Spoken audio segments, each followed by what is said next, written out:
Hey, it's Chris. I'm still out here in Cupertino for WWDC, and right now I'm hanging out at the Apple Park Visitor Center. I got a couple press briefings to go to, but in the meantime, I wanted to take some time and give you my reaction to some of the other stuff outside of iPadOS from the event. So this video is gonna be two things. We are, number one, gonna talk about some of my favorite other announcements. Number two, while I'm here at the Visitor Center, I'm gonna give you guys a little bit of a tour. We're gonna go explore. All right, so what was my reaction to WWDC in general? Well, first of all, it was a lot of fun being here in person this year. It's been virtual for the last couple years, and even so this year, you know, there was a lot of pre-recorded stuff, but some of the executives did get up and make a brief appearance, and it was nice to see everybody's reaction in the room again, because there's a whole different energy when you're watching online versus with other people. You can see the disappointment in the room, or you can also see the excitement. All right, now in terms of new stuff, even though there was new hardware announced, which was crazy, as soon as the store went down the day of the event, I was like, oh, this is unusual. So even though there's new hardware, even though the iPad got multitasking and external display support, I gotta be honest, one of the things that I'm most excited about has to do with messages, and that is the ability to mark a message as unread. Finally, I've been waiting for this forever. It's just practical. I mean, how many messages did I not respond to for like days because I forgot that the person had reached out? In terms of just like what was cool at the event, I think for sure one of the best things was the Carplay announcement. I mean, everybody around me in the press area was flipping out about the Carplay setup, except for the Tesla owners. The Tesla owners, they're not so happy, and I don't blame them. The reason this is a big deal is because not only does this new interface with new features, redesigned apps work on all the screens all over your car, but also, let's be honest, no car manufacturer is gonna do software as good as Apple. I just bought a new car recently, wasn't cheap, and the computer inside is awful. It lags so bad. Sometimes you hit like the garage door opener and it's like a second and a half later for it to actually fire up and do whatever it was supposed to do. So Apple running the software in the car is great.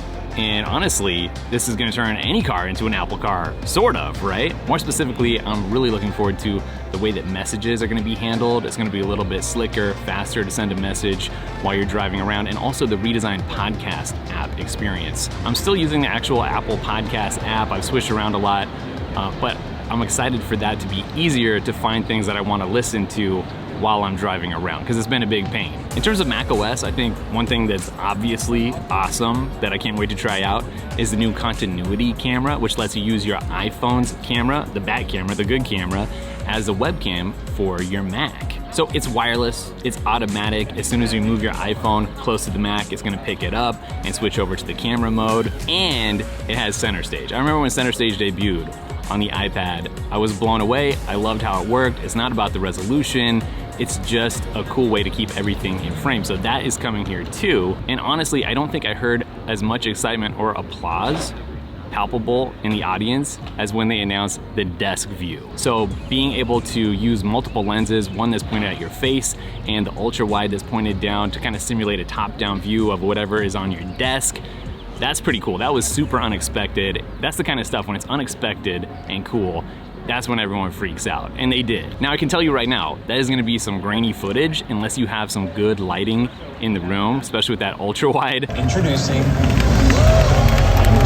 Obviously, I'm excited about the new Macs. The M2 is gonna be amazing, and that new MacBook Air was amazing to hold in person. It's a really awesome design. I really love it. It's so powerful and such a ridiculously small and light footprint. And actually, I really prefer this design over the old wedge shape. And if I could, I liked it so much, I would use this. It's powerful enough that I could do some video editing on it. There's just some other pro features that I need, so I can't quite get away with it. So I'm gonna have to stick with the 14 or 16-inch MacBook Pro, but I really like that Air. The 13-inch MacBook Pro that debuted with the M2, I really like that as well. I mean, like, the smaller the better for travel especially, but I can only go up to 2 terabytes of storage there. And for a video creator like me, I think 4 terabytes is like the minimum that I can get away with. All right, let's talk about dictation. I can't tell you how excited I am.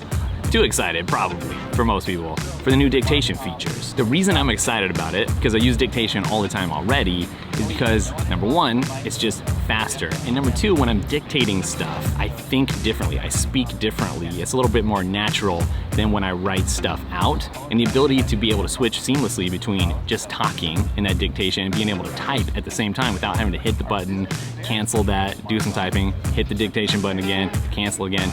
There's no more switching around, like it's all seamless. Honestly, I'm sitting here and I'm just talking about it and I'm feeling more productive already, especially with the auto punctuation. So being able to automatically insert periods, commas, question marks, not have to stop and think about it. When they remove having to think about it, that's when things start to click. One sort of under the radar thing that I'm pretty excited about, that I don't think a lot of people are gonna be talking about, is Quick Notes coming to the iPhone through the share menu in any app that you're in. Quick Notes has been awesome on the iPad. I use that all the time. All right, I know the big feature that everyone's talking about, wants to try out, is the reimagined lock screen experience. And what's good here, obviously, is that you don't have to unlock your phone and dig around in a bunch of different apps to uncover information. One of the things I'm looking forward to the most here with the lock screen, aside from the aesthetic changes and everything and the widgets, is the new live activities, right? Like just on this trip, it was so annoying having to unlock my phone, get into the Uber app, see where the status was, you know, how close is the driver, over and over and over again, check the messages. So just being able to glance without having to, again, dig around for information is just really convenient. So widgets on the lock screen, that's gonna be great. Again, glanceable. It's kind of like complications for the Apple Watch, right? But on your lock screen. And I have to say, notifications appearing at the bottom of the screen, which I think they did mostly so that it wouldn't cover up the photos, right? And the new interface with the clock, which is cool. Less clutter, not obscured, but having it closer to your thumb too to interact with, I think that's definitely gonna be an upgrade too. So the new focus mode lock screen functionality, where you can just flip between different backgrounds and looks and save these different lock screens and then apply them to different focus modes, that's pretty cool. What I like about it is that it gets me in a different mentality, kind of, right? When I'm working or when work's done, you can kind of visually have these cues, like it's time to do something else, right? Stop working or stop gaming. Icloud shared photo library is a small thing, but I actually think it's gonna be a really popular thing, super useful. I know our family has used a bunch of different apps over the years to try to keep everybody in the loop whenever there's an interesting photo to share, and a lot of those apps ended up getting shut down, right? I think we've switched 2 or 3 different apps over the last 5 or 10 years. So the ability to group different people in from different parts of different, you know, family members to see different albums seamlessly and smartly with like automatic suggestions and stuff, that's gonna be really cool. Because anytime you can just make something easier and get rid of steps, get rid of friction, that means it's gonna be used more often. So I would expect to actually see more stuff from family members with this new feature. I'm also really looking forward to the new home app experience, and I'll tell you why. I, probably like you, really hated switching rooms within the old version of the app just to get to different smart home devices and access settings and make changes and stuff. So the redesigned home tab here is probably gonna put a big smile on my face. It's not like the most exciting thing in the world, but it's something that you dip into from time to time, and when you do, you don't want it to be a pain. Like, I really like the new categories, and I really like the new quad multicam security view angle. I also have to say the Matter update is kind of a low-key, really great thing that a lot of people probably aren't gonna think about too much, but not having to worry about what smart home gadget is gonna work with what other smart home gadget or work with your system as a whole. That's like a headache that you're never gonna have to have once this all gets fully rolled out with all the different manufacturers playing nicely together. So talking about intelligence in iOS 16, there's a couple of different things there that are gonna be great.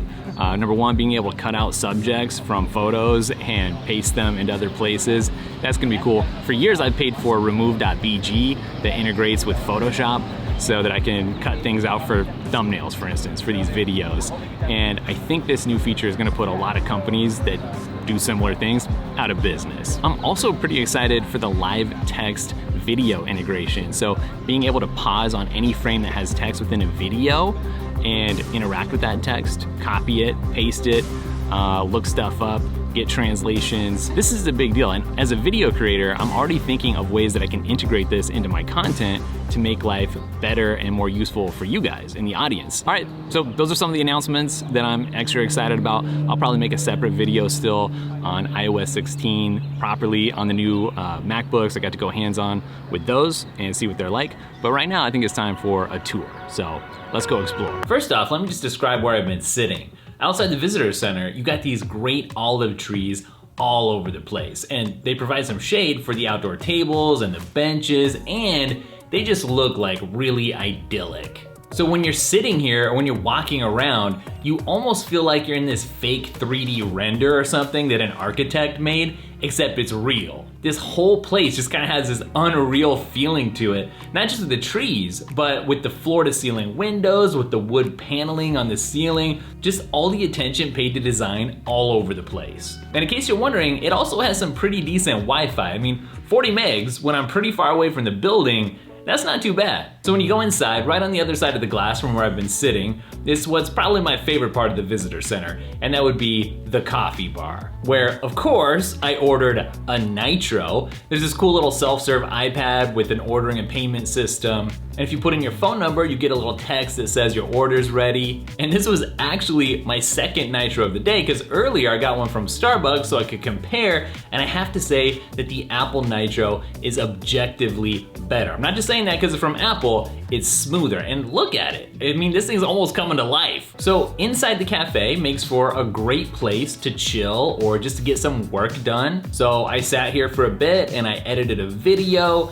and there were some people who stopped by who recognized me, and they said what's up, and we chatted a bit, and I made some new friends. Also, some of the other YouTubers showed up and some media people who were there, they stopped by, and we all just kind of hung out for a bit because it is a great place to hang out. Although I will say, if you're actually gonna get some work done here, the screen on my laptop was really reflecting everything that was outside, so it's kind of a double-edged sword with those huge windows. And then right on the other side of the cafe is an Apple store, and it's pretty much your typical Apple store in terms of what it carries, except it does have a few things that you can't get anywhere else, like some unique special edition t-shirts, which are only available from this location, and those rotate out every now and then, and sometimes once they're gone forever. Now there's some stairs, and if you take those stairs up to the second floor, there's this great deck, or it's kind of a balcony area that's got some tables, and this is another place where you can just kind of hang out, and if you're a visitor, it's pretty much the only view that you're gonna get of the spaceship circle building at the HQ,